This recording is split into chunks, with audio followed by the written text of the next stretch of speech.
Alright, so on the news this week, Biden is bragging about how Obamacare enrollment hit a multi-year high.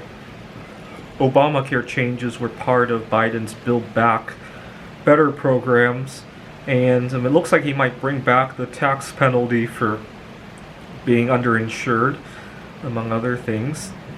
I want to bring up a funny situation I ran into while trying to use Obamacare many years ago. More specifically, the website healthcare.gov. I ran into a major frustration. The information you need to sign up there wasn't all that hard to get. The problem was when I went to set up my password. I have a favorite password that I like to use, and when I put it into healthcare.gov, it complained that it was too weak. So I had to tweak it a little bit, add a couple things to the password, and okay, I'm up.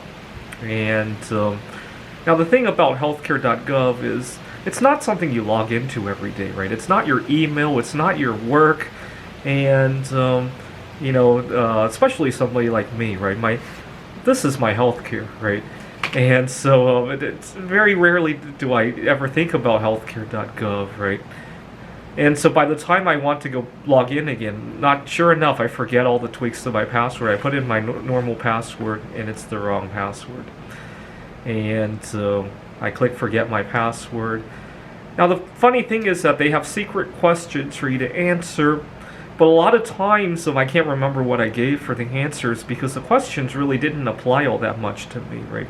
There was like, what's your pet's name? I don't have a pet, but I have other creative things that I like to put in there. Where did you meet your spouse for the first time? I'm single, but I have creative answers that I like to put in there. But obviously by the time I forget my password, I forgot my logic for answering those questions. So I gotta call somebody and stay on hold for 3 hours, and I finally get to the screen where I can update my password. I type in my favorite password, it gets rejected because it doesn't have all the characteristics, and then I do the tweaks to it. And, I can't use it because it's the old password after all that.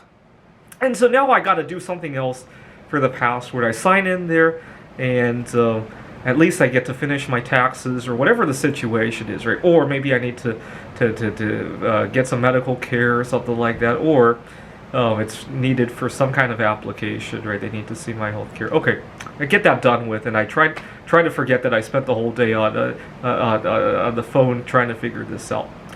Now a few months go by, and I need to do something again, right? Whether it's I get sick and I need to get health care, or I need to do my taxes, and so I need to go back to healthcare.gov again. I can't remember, especially because this isn't even close to my favorite password. Gotta repeat that song and dance again, and now I can't use my 2 favorite passwords, right?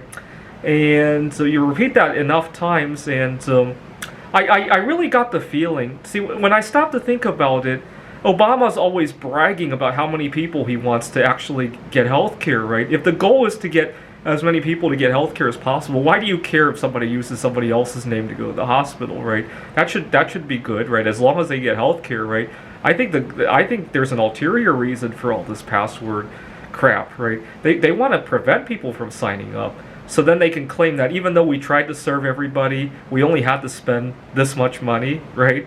I really got the sense that there was an ulterior motive to try to slow you down, right? It also dawns on me that the time people waste doing that is time not being spent on innovation, right? What if somebody was about to find the cure for COVID-19, but they got stuck trying to remember their passwords, right? Really got that bad feeling.